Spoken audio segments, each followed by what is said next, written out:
नमस्कार, रण क्षेत्र देख रहे हैं आप। आपके साथ मैं हूं लावनी विनीत। लहू में जोश, आवाज में आक्रामक और मन में राष्ट्र सर्वोपरि की विचारधारा।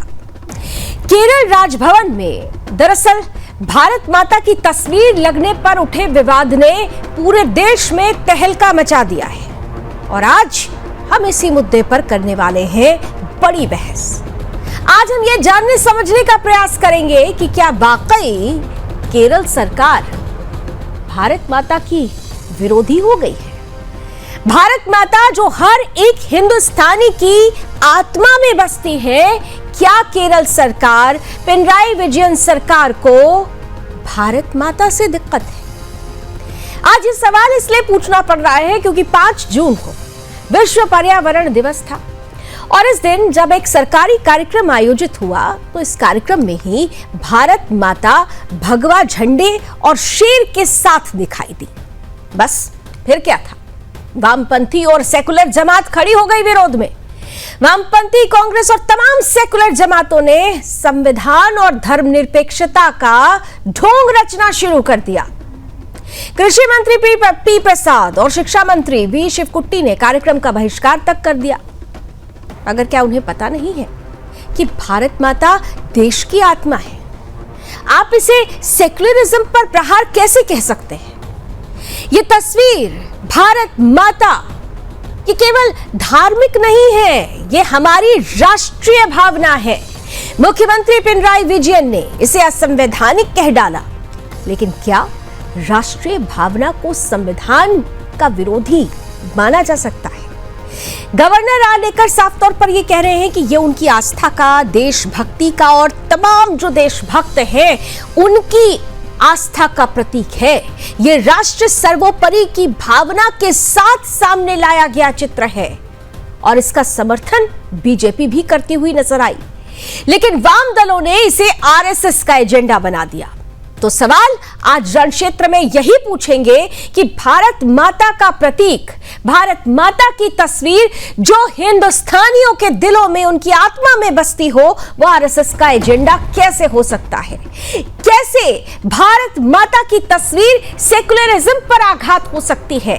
क्या ये एक खास एजेंडा चलाने वालों के लिए बड़ा प्रहार तो नहीं था? इसी पर बड़ी बहस कुछ ही देर में शुरू होगी। आज के अतिथियों से कराऊंगी आपका परिचय, लेकिन उससे पहले आज की ये टीजर रिपोर्ट।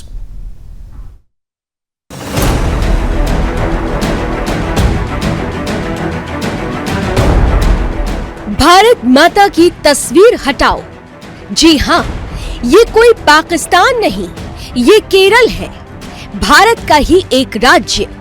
लेकिन वहां की सरकार ने भारत माता को ही निशाने पर ले लिया।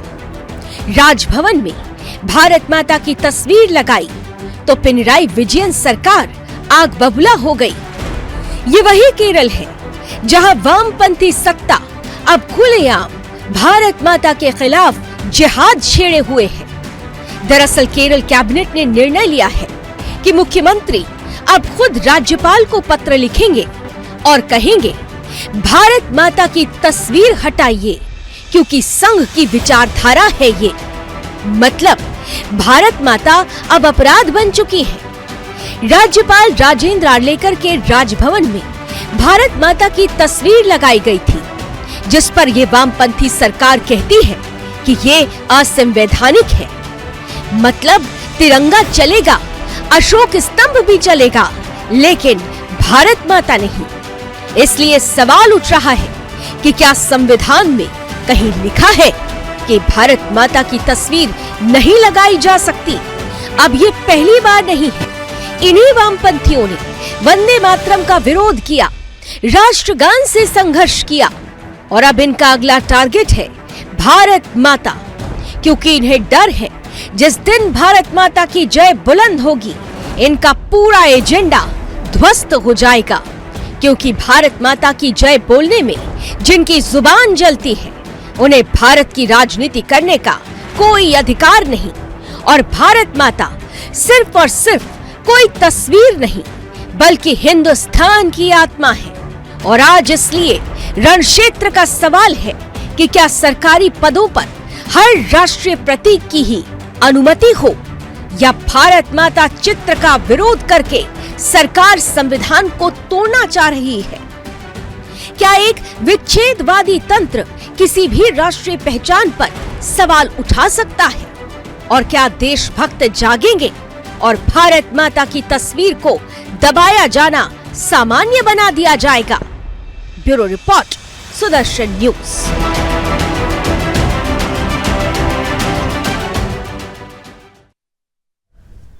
तो सवाल यही है कि भारत माता की तस्वीर असंवैधानिक कैसे हो सकती है? जो इस देश के लोगों की आत्मा में बसती हो, वो असंवैधानिक कैसे हो सकती है? और क्या इस तस्वीर से जो स्यूडो सेक्युलरिज्म की झंडा बरदारी करते हैं, उनकी राजनीति इस तस्वीर से में अनफिट होती है और इसीलिए इसका विरोध किया जा रहा है? क्या इस देश की भावना को भारत माता के बिना सोचा जा सकता है? ये तमाम सवाल रणक्षेत्र के, और इन सवालों का जवाब देने के लिए अब आज के अतिथियों से आपका परिचय कराती हूं। स्वागत करती हूं हमारे साथ भारतीय जनता पार्टी का पक्ष रखने के लिए वीरेंद्र चौहान साहब जुड़ चुके हैं, बहुत दिनों के बाद जुड़ रहे हैं साहब हमारे साथ, बहुत बहुत स्वागत है। साथ ही साथ हमारे साथ हम देख रहे हैं जाने माने पॉलिटिकल एक्सपर्ट, वरिष्ठ पत्रकार सुरेंद्र स्वामी जी भी जुड़ चुके हैं। सुरेंद्र जी, आपका भी बहुत बहुत स्वागत है। और हमारे साथ जाने मानी शिक्षाविद है, RSS विचारक है, प्रोफेसर वंदना पांडे जी भी जुड़ चुकी हैं। वंदना जी, आपका भी बहुत बहुत स्वागत। कुछ ही देर में कुछ और अतिथि हमारे साथ जुड़ जाएंगे, लेकिन शुरुआत मैं वंदना जी आपके साथ ही करना चाहती हूं। भारत माता, हम बचपन से ही, ये एक शब्द नहीं है हमारे लिए, ये एक भावना है। और ये भावना ही जो असली हिंदुस्तानी है, वो बचपन से ही इसे लेकर बड़ा होता है। लेकिन अब उसी भारत माता को जब तस्वीर के रूप में सामने परिलक्षित किया जाता है, तो भाई केरल में सरकार ये कहती है कि ये असंवैधानिक है। ये कैसे असंवैधानिक है और कैसे कहा जाता है कि ये RSS का एजेंडा थोपने का एक प्रयास है? वंदना पांडे जी। लावनी, जिन लोग इस बात को विवाद के रूप में जिन लोगों ने उठाया है, उनका कलंकित इतिहास देश जानता है। देश यह भी जानता है कि उनकी भारत के वो किस विचारधारा पर पलने और पनपने वाले लोग हैं। ये वो लोग हैं जो कि निरंकुशता और कहते हैं कि अभिव्यक्ति की आजादी को ध्वस्त करने वाले मार्क्स और लेनिन की विचारधारा वाले ये लोग हैं लोग। तो ये लोग जो है, ये कैसे उस विशाल अवधारणा को स्वीकार कर सकते हैं, उस भारत माता की उस पवित्र कहते हैं रूप को ये स्वीकार ही नहीं कर सकते, क्योंकि इनके कुत्सित संस्कार हैं, ये स्वीकार नहीं कर सकते हैं। ये मान ही नहीं सकते कि क्या केरल भारत का अंग नहीं है? और यह भारत ही एक ऐसा राष्ट्र है पूरे विश्व में जो इस देश को अपनी माँ मानता है, माँ के बराबर सम्मान देता है। दुनिया का कोई देश को माँ नहीं मानता है, हम मानते हैं माँ, और यह हम भारतवासी मानते हैं। जिस देश में अपने देश को माँ के समान पूजनीय और अपने अस्तित्व का द्योतक माना गया हो, उस देश में हमें उस तरह से के कुंसित मानसिकता वालों से ये सोच ही नहीं सकते कि वो अच्छा सोचेंगे। और ये मान ले कि भारत के निक्से पर जब तक केरल है, वो भारत माँ के आंचल का हिस्सा है। उनके सोचने और न सोचने से कुछ नहीं होता है। ऐसे लोग राजनैतिक और जो कहते हैं संकुचित विचारधारा वाले लोग हैं, ये हमेशा यह से प्रयास करेंगे जिससे भारत की अखंडता, एकता, सौंदर्य, उसकी विशालता, उसकी समग्रता, उसका दर्शन, उसका वैशिष्ट्य सभी कुछ छिन्न भिन्न हो। हमेशा ये प्रयास ये कम्युनिस्ट ये करते हैं। और केरल में तो इस तरह की विचारधाराओं का जैसी सरकार है, उससे इसी तरह की ओछी और घिनौनी हरकतों की उम्मीद ही की जानी चाहिए। वो देश के लिए कुछ अच्छा कर नहीं सकता। तो वो इसे RSS का एजेंडा मानते हैं। वंदना जी, वो इसे RSS का एजेंडा मानते हैं। वो कहते हैं कि ये RSS का एजेंडा है, ये तस्वीर RSS मुख्यालय में लगी होती है। मुझे पूछना है कि ये RSS का एजेंडा कैसे हो सकता है? क्या भारत सर्वोपरि नहीं है? क्या भारत सशक्त नहीं है? क्या भारत पूजनीय नहीं है? अगर पूजनीय है, क्यों? क्योंकि वो हमारा यह देश मेरी माँ है, इससे ही हमारा अस्तित्व है। इसकी कोख में हमने जन्म लिया है, इसके आंचल में हम पले हैं, हमारी रगों में इसकी मिट्टी का, इसकी हवा का, इसकी वायु की सुगंध है, हमारा अस्तित्व है। तो ये आरएसएस का एजेंडा अगर है तो हमें इस एजेंडे पर गर्व करना चाहिए कि आरएसएस का एजेंडा है। बिल्कुल, हर एक सच्चे हिंदुस्तानी को, हर एक भारतीय को इस पर गर्व करना चाहिए, क्योंकि राष्ट्रवाद की भावना ही इससे जीवित रहती है, जीवंत होती है। हम भारत माता जब बोलते हैं तो अपने आप स्वतः स्पंदन आ जाता है, शरीर में वो स्फूर्ति आ जाती है राष्ट्रवाद की। वीरेंद्र जी, आपके पास आ रही हूं। आरोप तो बीजेपी पर भी लगा दिए गए। ये कहा गया कि दरअसल बीजेपी ये धीरे धीरे अपना एजेंडा कहीं ना कहीं फिट करने का कोशिश कर रही है और राज्यपाल को इसका हथियार बनाया जाता है। राजभवन में ये तस्वीर, यानी कहीं ना कहीं से वो ये कहते हैं कि ये तस्वीर सेक्युलरिज्म के कॉन्सेप्ट पर प्रहार करती है।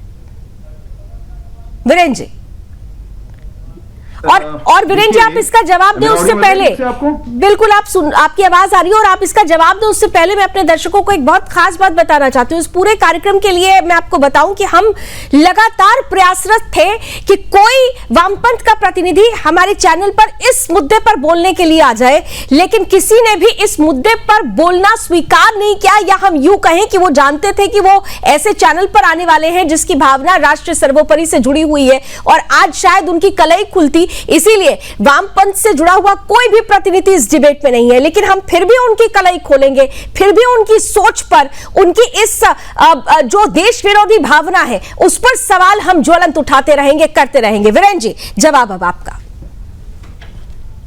मैं सबसे पहले तो आपका आभार व्यक्त करता हूं, आपने मुझे अवसर दिया आपके चैनल पर भारतीय जनता पार्टी का और भारत का पक्ष रखने का। डॉक्टर वंदना पांडे जी के दर्शन आपने करा दिए, इसके लिए बहुत आभार। हम लोग इकट्ठे काम करते रहे हैं अतीत में। आपको, आपके दर्शकों को प्रणाम करते हुए सबसे पहले तो मैं ये कहूंगा कि मुझे, आपको और प्रत्येक राष्ट्रवादी भारतीय को इस बात पर गर्व है और होना चाहिए कि भारत में चाहे लेह हो, चाहे जम्मू कश्मीर हो, चाहे मणिपुर हो, चाहे गुजरात हो या धुर केरलम हो, भारत का, भारत माता का एजेंडा चलना ही चाहिए।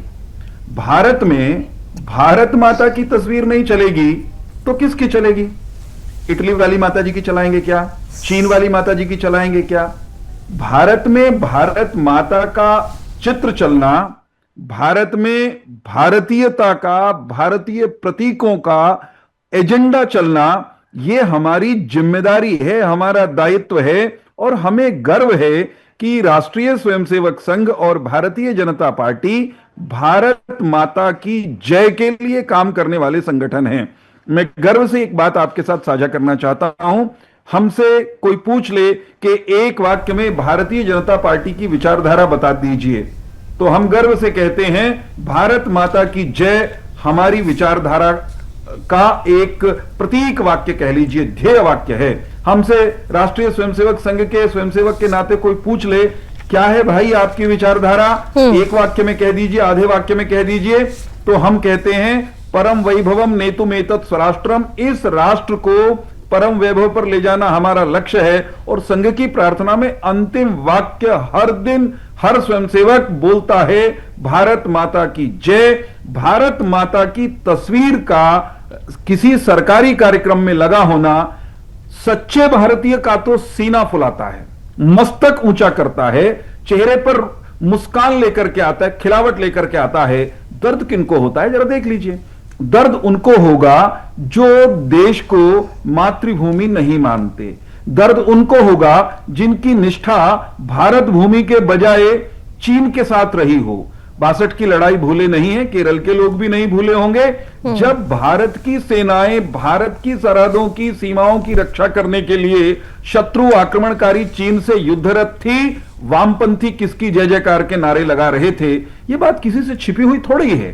तो जिनकी राजनीतिक और राष्ट्रीय निष्ठाएं संदेह के दायरे में रही हों, वे भारत माता के चित्र पर आपत्ति करें तो ऐसा लगता है कि वो वही कर रहे हैं जो उनका मूल स्वभाव है।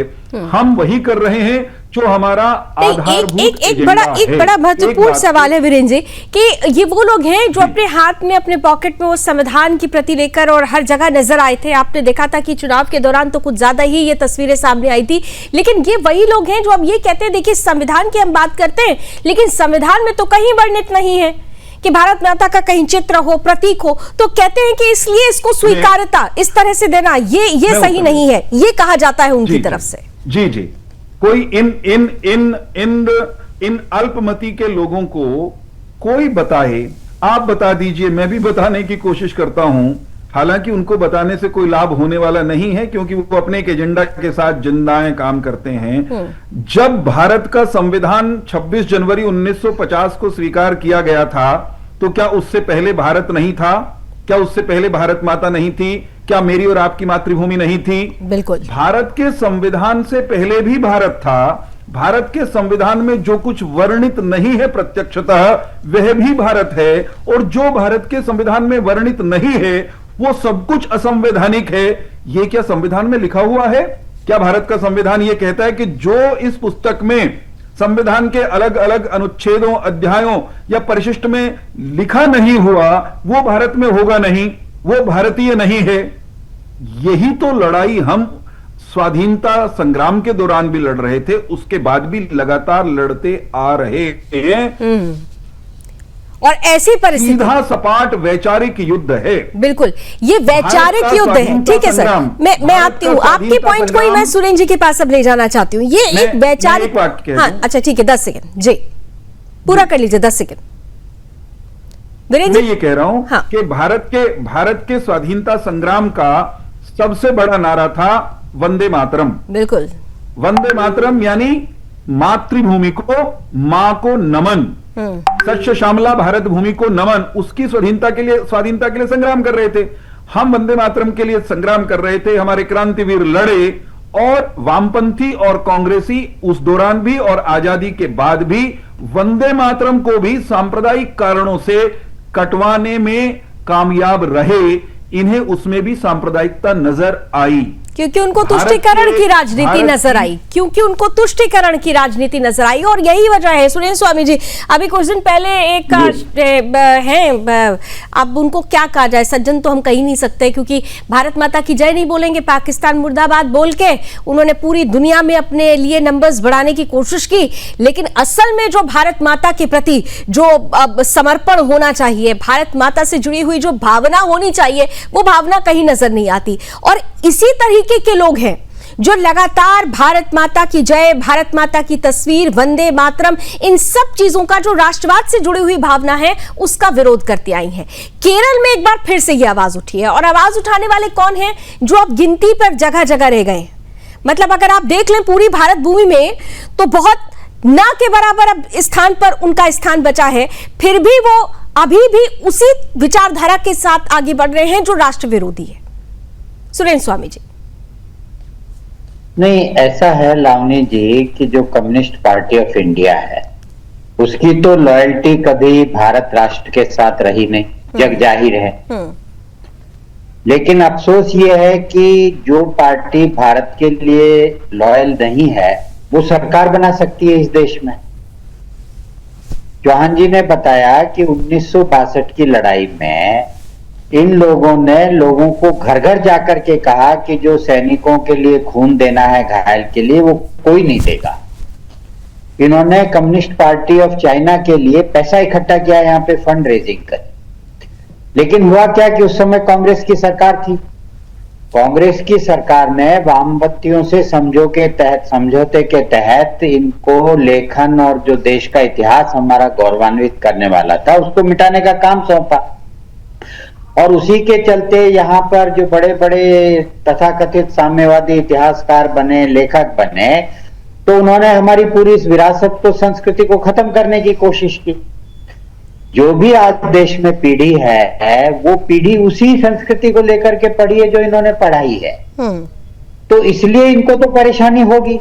आप इनसे कभी चीन मुर्दाबाद कहलवा के देख लीजिए एक बार। जो चीन से चंदा लेंगे वो चीन मुर्दाबाद कैसे कह सकेंगे? जी। तो इसलिए सबसे बड़ी बात तो यह है कि एक ऐसी पार्टी जिसकी लॉयल्टी इस देश के साथ नहीं है, उस पार्टी को कैसे यहाँ पे सत्ता सौंपी जा रही है, ये सबसे बड़ा प्रश्न है। अब दूसरा प्रश्न हम आते हैं भारत माता की। भारत माता की जय 1905 से शुरू हुई। देश की आजादी की लड़ाई लड़ने के लिए बंगाल से बंग माता और बंग माता से भारत माता बिल्कुल का ये नारा चला। इस नारे पे देश के करोड़ों लोग, लाखों लोग कुर्बान हो गए, अपना जीवन को न्यौछावर कर दिया। भारत माता की जय बोलकर आज भी हमारी सेना दुश्मनों से लड़ती है। तो भारत माता क्या है? मदरलैंड है, मातृभूमि है हमारी। और इस मातृभूमि की प्रतीक के रूप में ये जो फोटो है, ये उसके प्रतीक की फोटो है। क्योंकि मदर है तो वो महिला के रूप में दिखाई गई है भारत के, मतलब भारत मातृभूमि के बीच में। और शेर, क्योंकि ये भारत भूमि है, भारत जो है शेरों से खेला करते थे, तो शेर उसका हमारा प्रतीक है। तो इसलिए ये तो हम भारत माता बोलते हैं। ये कहां से इस भारत माता का किसी धर्म से, हिंदू धर्म से, सनातन धर्म से क्या है? इतना ही नाता है जितना इस देश का नाता है। जो आपने शुरू में कहा कि भारत क्या है, भारत की विरासत को समझना है, संस्कृति को समझना है, तो आपको 5, 10, 15 हजार साल पहले जाना होगा। बिल्कुल। और जब आप वहां जाएंगे, वो हमारी संस्कृति, जो हमारी विरासत है, उस विरासत को कम्युनिस्ट पार्टी कभी स्वीकार नहीं करेगी, क्योंकि वो तो भारत के लोग ही नहीं है। वो भारत को अपना, भारत के साथ उनकी कोई लॉयल्टी नहीं है। बिल्कुल, जो भारत, तो इसलिए वो इस तरह की बातें उठाएंगे जी, वो इस तरह की बातें। इसीलिए आप देखिएगा कि कहीं पर वो बोलेंगे हम भारत माता की जय नहीं बोलेंगे, हम वंदे मातरम नहीं बोलेंगे। तो ये सब इस तरह की बातें ये इसीलिए हो रही हैं कि भारत की जो आत्मा है, वो भारत की आत्मा सनातन है। और जो लोग सनातन के विरोधी हैं, जो लोग सनातन को नहीं मानते हैं, उन लोगों को परेशानी है, क्योंकि उनको मैं आपके इसी पॉइंट को मैं वंदना जी के पास लेकर जाना चाहती हूँ। वंदना जी, क्या ये जो परिस्थिति पैदा हुई, इसे क्या आप इन लोगों का डर कहेंगे? क्योंकि हम देख रहे हैं कि लगातार जो राष्ट्रवाद की भावना है वो अब सर्वोपरि हो रही है, सनातनी संगठित हो रहा है। जब सनातन की बात आती है, सनातन पर कोई प्रहार होता है, राष्ट्र पर कुछ प्रहार होता है, तो एक साथ सब एकत्रित हो जाते हैं। ऑपरेशन सिंदूर के समय हमने देखा, ये वही लोग थे जो सवाल उठा रहे थे, और दूसरी तरफ सच्चे सनातनी, सच्चे हिंदुस्तानी थे जो ऑपरेशन सिंदूर पर गर्व कर रहे थे, फख्र कर रहे थे। क्या आपको लगता है कि ये जो प्रतिक्रिया आती है, ये इनका डर है कि इनकी राजनीतिक जो जमीन है वो जब सनातनी संगठित होता है, जब राष्ट्रवादी संगठित होता है, तो वो खसकती हुई नजर आती है? वंदना जी। बिल्कुल ठीक कहा है लावनी आपने। डर तो है ही है, इनका संस्कार भी यही है। जिस देश में रहो, जिस देश की जमीन में पलो, जिस जमीन की कोख की हवा, पानी, मिट्टी में जियो, उसका विरोध करो। ये तो वामपंथी, ये किसी के नहीं है, ये अपने देश की नहीं है। लेनिन, स्टालिन और मार्क्स की जिंदगी जीते हैं ये। इससे ज्यादा इनका कोई संकल्प नहीं है। और डर तो इनको क्या होना है, ये भारत की जनता है। और आज का भारत जो है वो राष्ट्रवाद से एकदम कहते हैं कि परिपूर्ण है। एक एक देश की जनता में राष्ट्रवाद की जो कहते हैं लहरें ना एकदम उछाल ले रही हैं। आम व्यक्ति से जाके देखिए तो निश्चित रूप से इनको अपनी जमीन हिलती नजर आ रही है। उनको ये समझ में नहीं आता कि ये सिर्फ हम जिसे भारत माता कहते हैं, ये भारत माता सिर्फ एक अवधारणा नहीं है, हमारे लिए हमारी माँ है, देवी है। और ये नए भारत की अवधारणा भी है। ये कोई मत सोचे कि भारत माता कोई सनातन संस्कृति का तो हमारा ये बीज मंत्र ही है, लेकिन ये नए भारत की अवधारणा है जिसमें भारत को एक विकसित, मजबूत और आत्मनिर्भर राष्ट्र के रूप में देखा जाता है। और इसीलिए हम भारत माँ को एक देवी के रूप में पूजते हैं, क्योंकि जो भारत भूमि और उसकी संस्कृति का प्रतिनिधित्व करती है ये भारत माँ। और कोई भी राष्ट्र अपनी संस्कृति के बिना अधूरा है। हमारी भारत माँ हमारी संस्कृति का प्रतिनिधित्व करती है। तो इसलिए भारत माँ भारतीय राष्ट्रवाद की और उसकी स्वतंत्रता के संग्राम की और उसकी एकता और अखंडता की अवधारणा ये क्यों समझेंगे? ये भारत के एक हिस्से केरल में अपनी सरकार बनाकर ये समझ लिए है अगर कि इनके ही दिन रहेंगे, उसी केरल की जनता आने वाले दिनों में देखिएगा इन्हें उखाड़ के फेंकेगी। निश्चित रूप से अभी थोड़ा कठिन लग रहा है, लेकिन ये भारत है, संस्कारों का, संघर्षों का देश है। उन्हें इन वामपंथियों को वहां भी नेस्तनाबूद करेगी। यही भारत माँ के आशीर्वाद से भारत की जनता करेगी। तो इसलिए विकास और प्रगति की अवधारणा है भारत माँ। भारत माँ आर्थिक, सामाजिक, तकनीकी रूप से विकसित हो रहे भारत की अवधारणा है भारत माँ। और इसलिए ये आत्मनिर्भर राष्ट्र भारत माँ की कोख में पल रहा है। तो हमें इस पर कहीं से सोचने की जरूरत, उनका डर हो, ईश्वर करे कि उनका डर रहे, उनका ये कुत्सित और विकृत मानसिकता बार बार बाहर निकले, ताकि देश की जनता जाने कि ये अपने केरल को तो संभाल नहीं पा रहे हैं। उस केरल में जाके देखिए कि किस तरह से उस केरल के खंड खंड हो रहे हैं, किस तरह से वहां पर कई तरह के जिहादी पनप रहे हैं, उसको तो ये रोक नहीं पा रहे हैं। वहां पर वो अपने ईसाइयों के ही धर्म को सुरक्षित नहीं कर पा रहे हैं। वहां पर बाहर से आकर के अरेबियन कंट्रीज के लोग आकर के किस तरह से वहां से लोग जो है वहां पर जिहाद फैला रहे हैं। वहां केरल में महिलाएं सुरक्षित नहीं है, ये इनको नहीं दिखता है। अरे वहां पर ये भारत नहीं, इनको इसलिए नहीं दिखेगा, इसलिए नहीं दिखेगा क्योंकि अगर वो ऐसे जिहादियों के खिलाफ आवाज बुलंद करेंगे तो फिर उनका वोट बैंक खिसक जाएगा। और शायद यही वजह है वीरेंद्र जी कि ये लगातार कहा जाता है कि भाई बीजेपी राजभवन के माध्यम से अपना एजेंडा सेट करने का प्रयास करवा रही है। ये आरोप बीजेपी पर लगाया गया है और इस पूरे कार्यक्रम के दौरान भी यही हुआ। सर, मैं ये सवाल आपके लिए छोड़कर जा रही हूं, एक बहुत छोटा सा ब्रेक मुझे यहां पर लेना होगा, बहुत छोटा सा ब्रेक है। ब्रेक के बाद मैं आपसे जानने का प्रयास करूंगी कि ये जो आरोप लग रहा है बीजेपी पर कि राजभवन के सहारे अपना एजेंडा सेट करने की कोशिश हो रही है बीजेपी की तरफ से, इसमें कितनी सच्चाई है और किस तरीके से ये लोग एक नैरेटिव सेट करने का प्रयास कर रहे हैं। तो बेहद खास मुद्दे पर आज रण क्षेत्र हो रहा है। भारत माता की विरोधी है केरल सरकार, क्योंकि केरल सरकार को भारत माता की तस्वीर से परेशानी, और इसी पर हमारी चर्चा लगातार जारी। और वीरेंद्र जी, जो मेरा सवाल ब्रेक से पहले था, राजभवन को यह कहा जा रहा है कि बीजेपी ने अपने विचारों का ठिकाना बना लिया और यही वजह है कि अपने एजेंडे को थोपने का प्रयास किया जाता है बीजेपी की तरफ से राजभवन के माध्यम से। यह आरोप लगता है आप पर। देखिए, आरोप लगाने वाले क्या कहते हैं क्या नहीं कहते, कोई किस तरह का नैरेटिव खड़ा करता है, अपने को उससे कोई फर्क नहीं पड़ता। भारतीय जनता पार्टी का, राष्ट्रीय स्वयंसेवक संघ का जो वैचारिक एजेंडा है वो भारत माता की जय है, वो वंदे मातरम है, वो परम वैभवम नेतुम एतत् स्वराष्ट्रम है। अपने राष्ट्र को उन्नतिशील, प्रगतिशील, दुनिया का शिखर राष्ट्र बनाना, विश्व गुरु बनाना, ये हमारा एजेंडा है। और ये एजेंडा तो प्रत्येक भारतवासी का राष्ट्रीय स्वयंसेवक संघ बनने से पहले है, भारतीय जनता पार्टी बनने से पहले है। जो भारत की मिट्टी से प्यार करेगा, वो भारत माता की जयकार करेगा, उसको भारत माता के चित्र से परेशानी कभी नहीं होगी। लेकिन मैंने जो आपसे बात कही थी कि स्वाधीनता संग्राम के दौरान ही एक वैचारिक संग्राम शुरू हो गया था।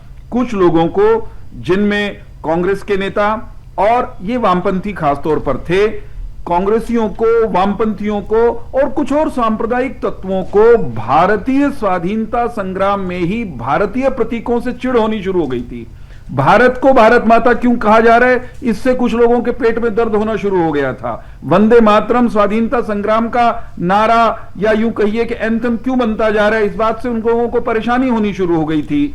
अब किसी को मेरी माता को भारत माता कहने से परेशानी है तो क्या मैं छोड़ दूंगा? मैं अपनी माता को माता कहता हूं, उनका सम्मान करता हूं, उनकी पूजा करता हूं, उनका आदर करता हूं। इससे मैं किसी को अगर दिक्कत है तो मैं अपनी मां का आदर करना थोड़ा ही छोड़ूंगा। भारतवासियों के लिए भारत भारत माता है, भारतवासियों के लिए भारत एक आस्था है, भारत माता एक भावना है। लेकिन वीरेंद्र जी, एक सवाल जो बार बार उठता आया है कि क्या ये जो सेकुलरिज्म का कीड़ा है, ये धर्मनिरपेक्षता का जो ये रोग है, वो सबसे बड़ा आघात करता है भारत की अस्मिता को? सेकुलरिज्म को लेकर अब तो चर्चा भी छिड़ चुकी है कि इसको, इस शब्द को हटा देना चाहिए, क्योंकि ये तो इंटेंसली जोड़ा गया था अपनी राजनीति को, राजनीतिक रोटियां सेकने के लिए, तो उसे तो हटा देना चाहिए, कहा जाता है। मैं पहले कह रहा हूं जी, छद्म धर्मनिरपेक्षता कह लीजिए या पंथ निरपेक्षता के नाम पर भारतीय परंपराओं, भारतीय पुरोधाओं, भारत के महापुरुषों, भारत की के जो प्रतीक हैं, उन सबसे घृणा करने वाले लोगों ने भारत में अपनी राजनीति चमकाने का प्रयास किया है। और फिर मैं कहता हूं, उन्हें आप कांग्रेसी कहकर पुकार लें, उनको आप वामपंथी कहकर पुकार लें, तो उनको पहचानना एकदम आसान हो जाएगा। अब आते हैं धर्मनिरपेक्षता पर। सच है लावणी जी कि डॉक्टर भीमराव अंबेडकर जिस संविधान की प्रारूप समिति के अध्यक्ष थे, डॉक्टर राजेंद्र प्रसाद जिस संविधान सभा के अध्यक्ष थे, उस संविधान सभा ने खूब विस्तृत चर्चा के बाद धर्मनिरपेक्षता शब्द को भारत के संविधान का या प्रस्तावना का हिस्सा बनाने से साफ इनकार कर दिया था। ये जो धर्मनिरपेक्षता शब्द है, ये भारत के संविधान की प्रस्तावना में भारतीय संवैधानिक इतिहास के सबसे काले खंड आपातकाल के दौरान तब शामिल किया गया जब इस देश के सारे प्रजातांत्रिक संस्थान, अदालतों तक वे पंगु बना दिए गए थे इंदिरा गांधी और कांग्रेस के द्वारा। तो धर्मनिरपेक्षता के नाम पर भारत का विरोध, भारतीयता का विरोध, भारत के धर्म का विरोध, सनातन का विरोध, भारतीय प्रतीकों का विरोध, ये होता रहा है। और निश्चित तौर पर अब वो समय आ गया है कि इस देश की संसद को इस बात पर भी विचार करना चाहिए। और मुझे लगता है कि इसकी शुरुआत अगर देखें तो राष्ट्रीय भावना से शुरुआत हो चुकी है। लेकिन सुरेंद्र स्वामी जी, एक बड़ी मजेदार बात है, देखिए कौन विरोध कर रहा है। जो कहते हैं कि हम इस देश की सबसे पुरानी पार्टी है, कांग्रेस ने भी इसका विरोध किया है, वामपंथियों ने खाली केवल सरकार ने, जब पीर विजयन सरकार ने इस पर आपत्ति दर्ज कराई तो कांग्रेस ने सुर में सुर मिला लिया। लेकिन ये वही कांग्रेस है जिसके लीडर हैं शशि थरूर साहब, इसी केरल से आते हैं, तिरुवनंतपुरम से आते हैं, और अभी उन्होंने कल ही कहा कि पंख हैं और सपने उड़ान के लिए पंखों को रोकने की जरूरत नहीं है। भारत की नीतियों और भारत माता को लेकर जो स्टेटमेंट, जब डेलीगेशन गया, उन्होंने जिस तरीके के स्टेटमेंट दिए, ये वो सोच है, ये वो बदलाव है जो धीरे धीरे आना शुरू हो चुका है, जैसा कि वीरेंद्र जी कह रहे हैं। मानते हैं आप? नहीं, बिल्कुल बदलाव तो आ रहा है और इसी बदलाव ने त्रिपुरा में इनको उखाड़ फेंका, इसी बदलाव में वेस्ट बंगाल में इन कम्युनिस्टों को उखाड़ फेंका, और अगले चुनाव में आप देखेंगे कि केरल से भी ये गायब हो जाएंगे। जो पार्टी, कोई भी पार्टी हो जिसकी सोच भारत विरोधी है, वो इस नए भारत में राज करने के लिए जनता स्वीकार नहीं करेगी, ये बात निश्चित है। और इनको इसलिए लगता है कि एजेंडा, क्योंकि जैसे जैसे राष्ट्रीयता आगे बढ़ रही है, जैसे जैसे देश में राष्ट्रीयता की जो है एक आत्मा के रूप में लोगों के दिलो दिमाग में छा रही है, तो उसमें ये लोग जो भारत को भारत नहीं समझते, उन लोगों को परेशानी है और उसी परेशानी में ये लोग लड़ते रहेंगे। ये तो देखिए एक सिविलाइजेशनल वॉर है, मैं फाइनली कहूं आपसे, और ये सिविलाइजेशनल वॉर तो चलेगी। और इस सिविलाइजेशन वॉर में जो नया भारत है वो भारत विरोधी ताकतों को उखाड़ फेंकेगा, ये भी निश्चित है। और ये यही सब करते रहेंगे, इससे कोई फर्क भी नहीं पड़ेगा, धीरे धीरे आप देखिएगा। मेरा तो बल्कि ये भी कहना है कि जब ये कहते हैं कि भाई मैं संविधान की शपथ खाता हूं ईश्वर के नाम पे, तो उसमें जोड़ा जाना चाहिए कि मैं भारत मातृभूमि की सौगंध खा के कहता हूं। इन लोगों को शपथ ही भारत मातृभूमि की दिलानी चाहिए, भारत माता की शपथ दिलानी चाहिए। ये संविधान क्या है? संविधान तो एक हिस्सा है, भारत का एक हिस्सा, एक किताब है। अब उस किताब की शपथ खा के चलेंगे या भारत माता की शपथ खा के चलेंगे? तो इसलिए जो एक ये भी मैं सोचता हूं सरकार को इस पे विचार करना चाहिए। बहुत बढ़िया और बहुत महत्वपूर्ण बात आपने कही। बिल्कुल, हम भारत मातृभूमि की कसम खा करके कहें कि मैं भारत मातृभूमि के प्रति वफादार रहूंगा, मैं संविधान के प्रति। संविधान क्या है? संविधान किताब है, रोज बदल दीजिए। इंदिरा गांधी ने बदल दिए, कितनी बार बदल दिए, क्या लगा दीजिए। तो संविधान की अहमियत इतनी है कि एक रूल्स की बुक है ये।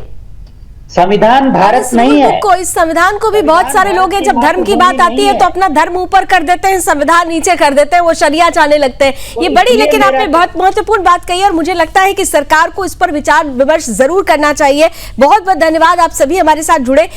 समय मुझे आज इतनी ही अनुमति दे रहा है, लेकिन ये बहुत बृहद ये पूरा का पूरा जो विस्तारित ये पूरा जो स्थिति बन रही है, ये जो टॉपिक है, ये जिस विषय पर चर्चा होनी चाहिए, खास तौर से इसलिए भी होनी चाहिए क्योंकि जब हम भारत माता की बात करते हैं तो हमारे अंदर, जैसे मैंने पहले ही कहा था, राष्ट्र सर्वोपरि की भावना जागृत होती है। भारत माता के बिना राष्ट्र भावना संभव ही नहीं हो सकती। ये बात शायद ये देश विरोधी समझ नहीं रहे हैं, और इन्हें वैसे एक बात और समझ लेनी चाहिए कि भारत को और भारत माता को जब कभी भी किसी ने मिटाने का प्रयास किया है, वो स्वयं मिट गया है।